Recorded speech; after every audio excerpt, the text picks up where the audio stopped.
Welcome to the Deep Dive. Today we're taking a fascinating look at the KAI T-50 Golden Eagle. It's a South Korean supersonic jet, and it's really making waves globally. Yeah, it really is. And it's more than just an aircraft, It's a great example of how a country builds up its own aerospace capability. Pretty interesting story.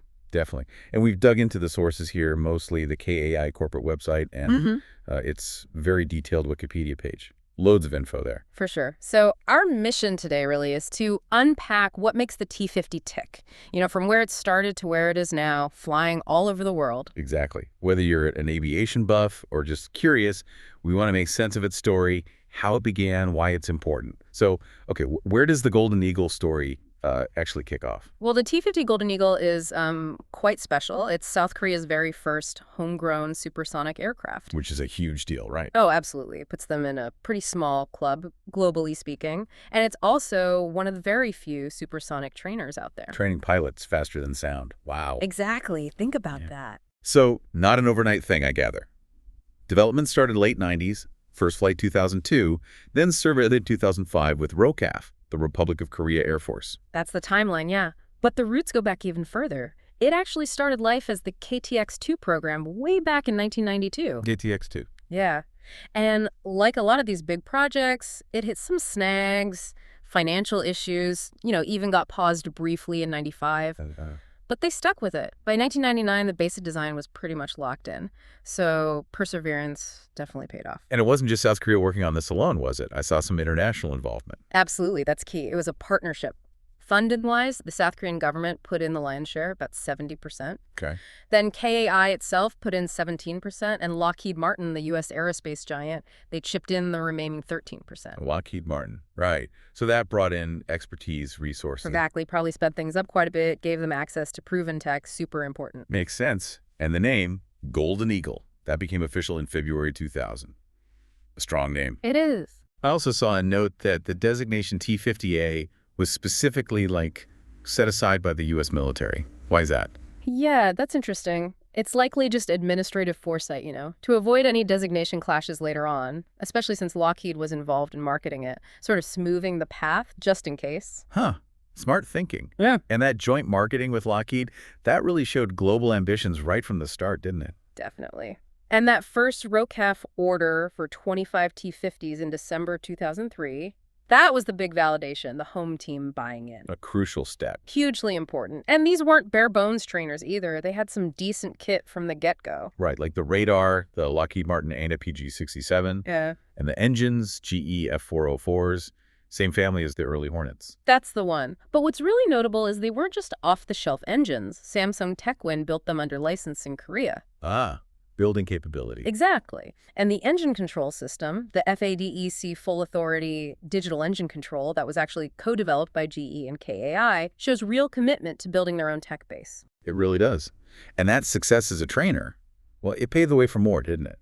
This is where it gets really interesting, I think. Yeah, this is where the story really expands. They didn't just stop at a trainer. They developed the TA-50, which is a light attack version, and then the FA-50, a light combat aircraft. Same basic airframe, different jobs. So the TA-50, basically the trainer with more weapons capability. Pretty much. More heavily armed. It gets the ELTA ELM 2032 fire control radar, which means it can find and track targets much better. So it can use precision weapons, smart bombs, plus air-to-air, air-to-ground missiles. You can even hang pods on it for recon, targeting, electronic warfare. CW pods, too. Wow. Yeah, and they're even working on dedicated recon RA-50 and EWEA-50 versions based on it. That's a serious expansion of its role. And then the FA-50 is, what, another step up again? It is. The FA-50 gets more internal fuel, upgraded avionics, the electronics, a longer nose cone, the radome for a better radar. Better radar than the TA-50. Yeah, initially a modified Israeli ELM 2032, tweaked by LAG Next 1 in Korea,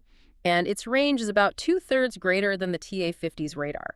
Lets it see things much further out. Plus, it gets a tactical data link for sharing info. And I read there was talk about even more powerful engines for the FA-50. Right. Like the Eurojet EJ200 or the GE F414. Right. Those have been considered. That would give it a significant performance boost, more thrust, better climbs, especially carrying a full weapons load. And better radar is always on the wish list too, I imagine. ESA maybe. Definitely. EDISA Active Electronically Scanned Array, that's the cutting edge. They looked at options like Raytheon's AMG-79, Northrop Grumman's AN/APG-83.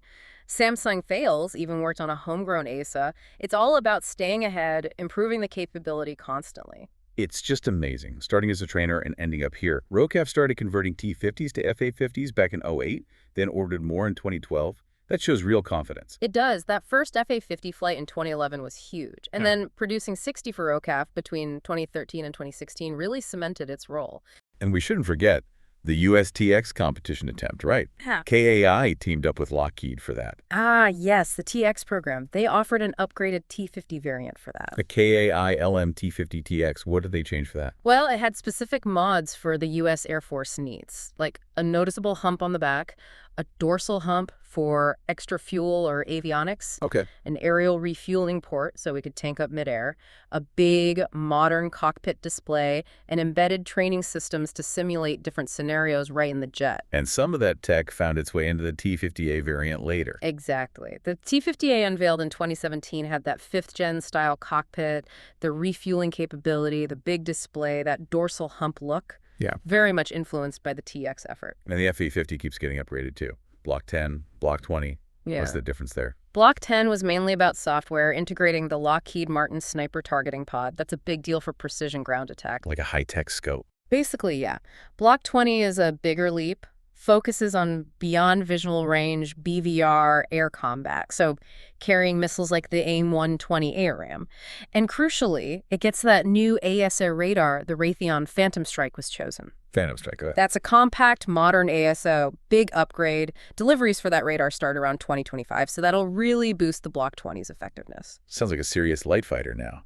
And then there's this idea of a single-seat F-50. I thought that was shelved, but maybe not. Yeah, that one's had a bit of a back-and-forth history. The F-50 concept, a single-seat, multi-role fighter.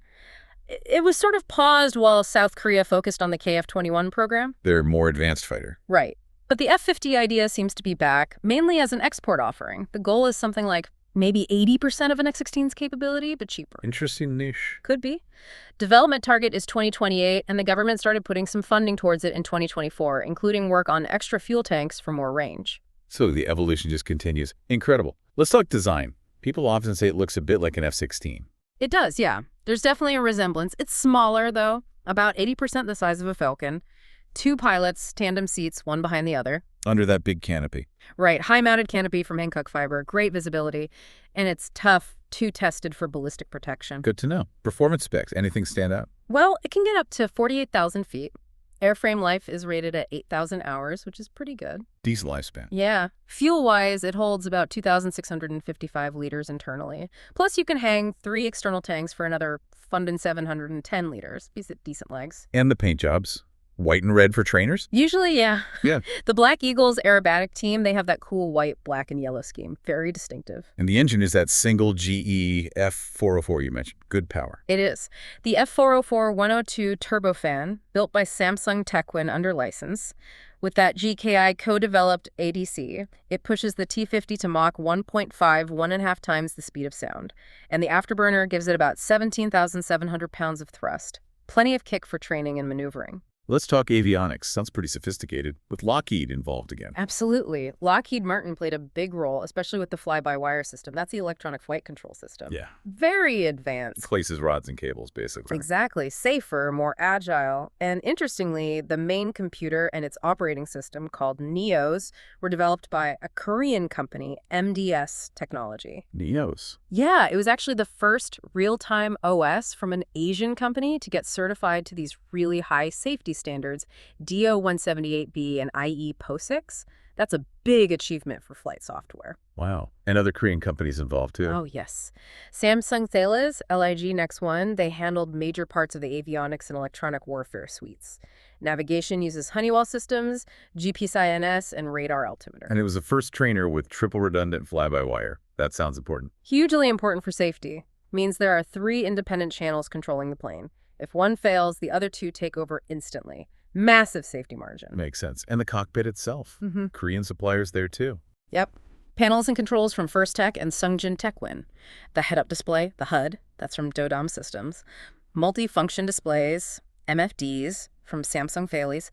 Really shows how the whole Korean aerospace industry got involved. Okay, let's get into the sharp end, the weapons. Yeah. We talked about TA-50 and FA-50. What can they actually carry? Okay, the TA-50 has an internal gun, a 20mm M197 cannon. It's based on the Vulcan, but with 3 barrels instead of 6. Holds about 205 rounds. Got it.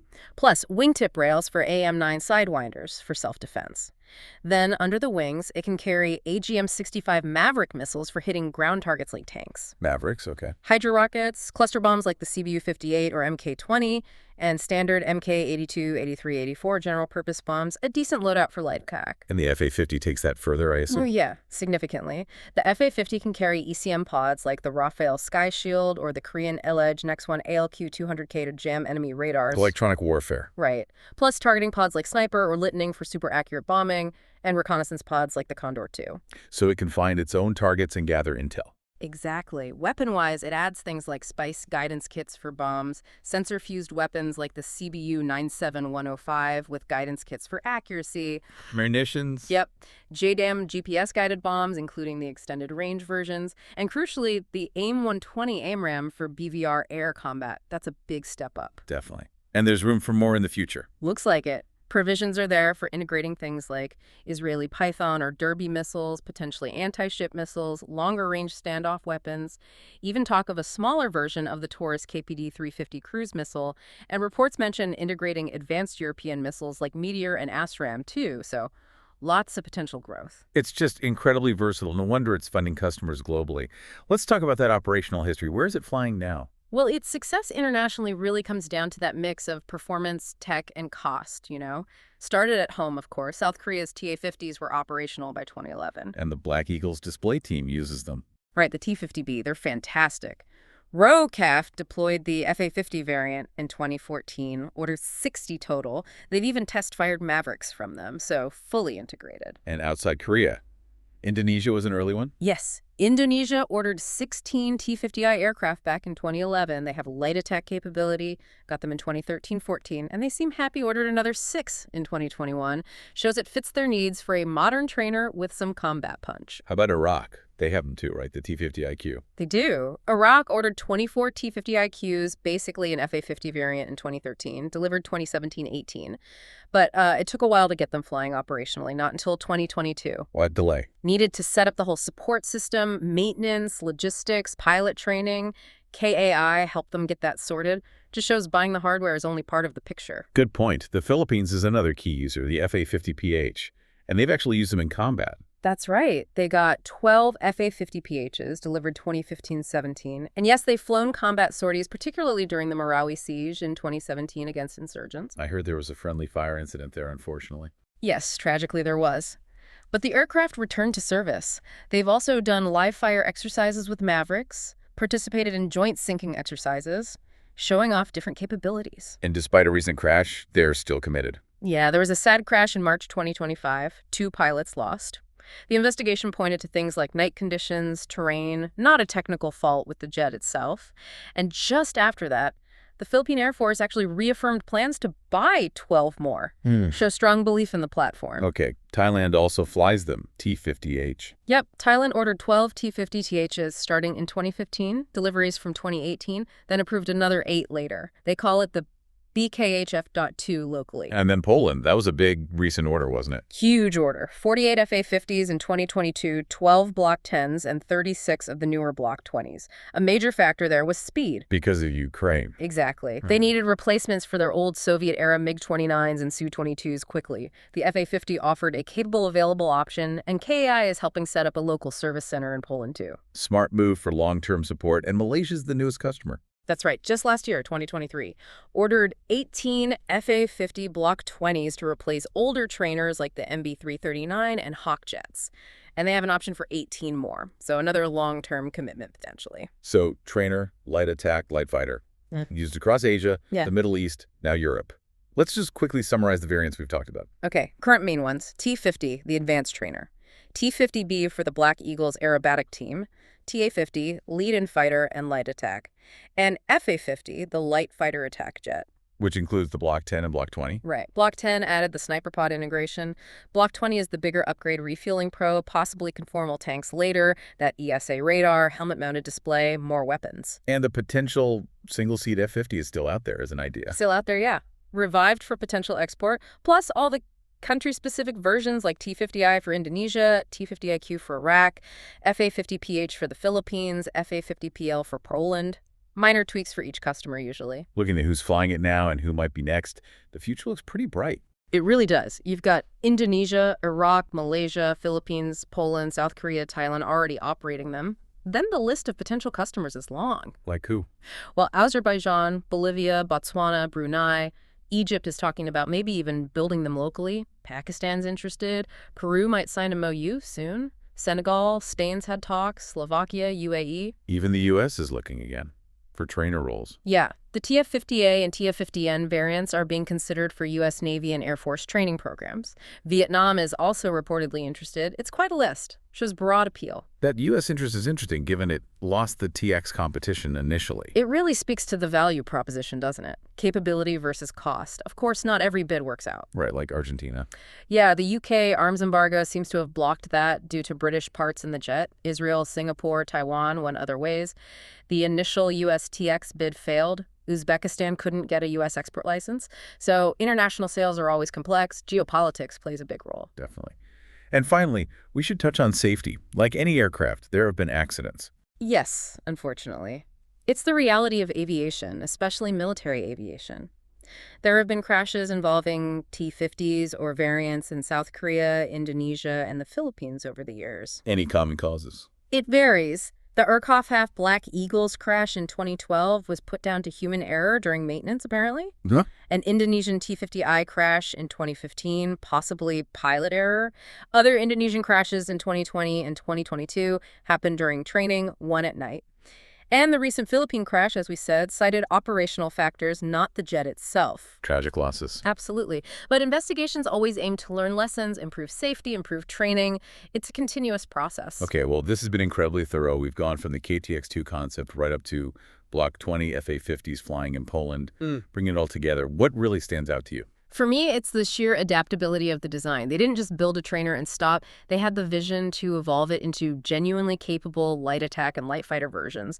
That's been key to its success. The multi-role capability. Exactly. You get supersonic performance, modern avionics based on frontline fighters, a growing weapons list, and all likely at a lower cost than, say, a brand new X-16 or Gripen.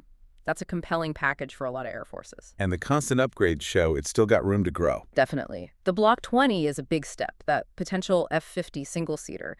It shows KAI and South Korea are serious players in the aerospace world now.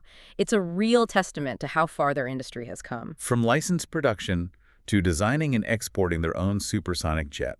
Quite a journey. This really has been a fascinating deep dive. It really has. Just the amount of detail out there, the specific systems, the different operators, the ongoing development, it shows what a significant program this is. So let's leave our listeners with a final thought. We've seen the T-50 go from trainer to multi-role combat jet, finding customers worldwide. What does its success story tell us, maybe, about the future, about international aerospace collaboration, or the need for these adaptable platforms? That's a great question. And looking ahead, what could be the next big leap for the Golden Eagle? More capabilities, different roles entirely. Well, the T-50 story certainly highlights how partnerships can work, blending expertise and resources. And it clearly shows there's a strong market for aircraft that can do multiple jobs well without necessarily breaking the bank. As for the future, maybe we'll see more specialized versions like dedicated electronic warfare or advanced recon, or perhaps integrating more AI, more autonomy. Who knows? The Golden Eagle story definitely isn't over yet.